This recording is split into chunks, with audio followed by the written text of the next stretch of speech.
Welcome to a new video of the Parts channel. Well, I'm going to make a short video answering a couple of questions that you have left me, in relation to a video that I made, about the failure of the anti-particle filter. I will leave the link there. Let's see, how do you deactivate the vehicle?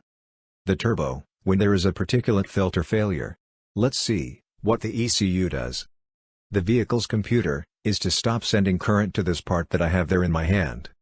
This is the turbo electrovalve or solenoid. It stops sending current to it, then the vacuum does not reach the turbo actuator, and the turbo does not work. This is in turbos that have pneumatic actuators. If it has an electronic actuator, well, what it does is cut the current that reaches the electronic actuator in the turbo. It doesn't work. As I said, what it does is cut the current. It's that simple. Answering another question that you have left me, what is the sensor that identifies that the particulate filter is clogged?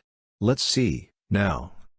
I will show you. It is this piece. This is the differential pressure sensor. This piece is the one that measures the pressure values of the gases, at the inlet of the particulate filter, and also at the outlet. Then this piece is the one that gives these values to the ECU, and the ECU, in this way, knows if the particulate filter is clogged. Sometimes it happens that this piece gives wrong values, because it is damaged, and the ECU interprets that the particulate filter is clogged and you get a fault in the panel and the vehicle is limited. I already said that sometimes it is not that the particulate filter is clogged, but it is this part that fails. Okay, well, here you have this short video. If it has been useful to you, then do not forget to give a like and subscribe to the channel.